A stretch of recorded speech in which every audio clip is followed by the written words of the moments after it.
Alors vous entendrez probablement parler d'Archimède en physique, il y a une force qui porte son nom, la poussée d'Archimède, mais Archimède est aussi connu pour ses calculs d'air et de volume. Intéressons-nous à cette partie de la phrase. Le volume d'une boule inscrite dans un cylindre de révolution est égal aux 2/3 du volume du cylindre. Qu'est-ce qu'une boule inscrite dans un cylindre de révolution? Le mot inscrit, vous l'avez déjà entendu. Vous avez entendu parler d'un triangle inscrit dans un cercle. À quelle occasion? Souvenez-vous, ici, le triangle ABC est inscrit dans ce cercle. Et le cercle, on dit qu'il est circonscrit au triangle ABC. Quand on trace les médiatrices de chaque côté d'un triangle, ces médiatrices passent toutes par un même point, on appelle le point de concours, c'est le point O ici, et le point O est le centre d'un cercle qui passe par les 3 sommets du triangle et qu'on appelle le cercle circonscrit au triangle ABC. Le triangle ABC est inscrit dans le cercle, donc qu'est-ce qu'une boule inscrite dans un cylindre de révolution? Eh bien, un triangle ABC inscrit dans un cercle, c'est un triangle dont les 3 sommets appartiennent au cercle. Une boule inscrite dans un cylindre de révolution, ce serait une boule qui aurait plusieurs points de contact avec un cylindre de révolution et qui serait située à l'intérieur d'un cylindre. Qu'est-ce que ça donne? Il s'agit d'une boule qui a comme diamètre exactement la hauteur du cylindre. Il y a un point de contact ici et ici, ça c'est le centre du disque de base du cylindre. Pareil ici, un point de contact.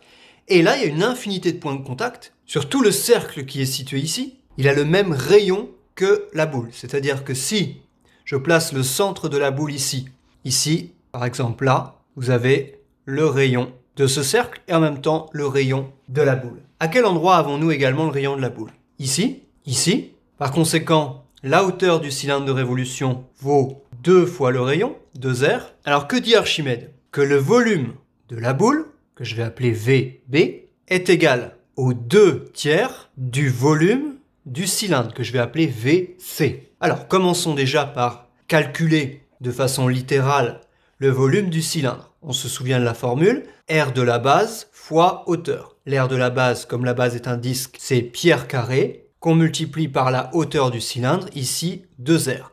On simplifie cette expression. On commence par les facteurs en chiffres, 2. Après, autre facteur constant, il y a pi. Et maintenant, les facteurs en R. Ici, on a 2 facteurs R, là, un facteur R. Donc, on en a 3 en tout, 2 pierres cubes.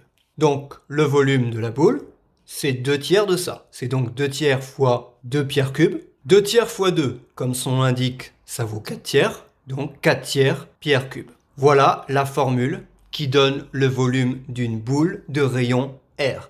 4/3 de pierres cubes. On n'a pas vraiment démontré que cette formule, puisqu'on s'est appuyé sur cette phrase, et cette phrase, nous ne l'avons pas démontrée. C'est Archimède qui l'a fait. Moyen mnémotechnique pour mémoriser cette formule. Déjà, une boule, c'est un objet circulaire. Donc, dans les formules de tout objet circulaire, il y a toujours pi. Ensuite, il y a aussi toujours le rayon. Donc, forcément, il y a pi, il y a R. Pour connaître l'exposant de R, pour que ce soit un volume, si R est en centimètres, par exemple, un volume est en centimètres cubes. Donc, nécessairement, R est au cube. Donc, déjà, vous savez que c'est pierre cube.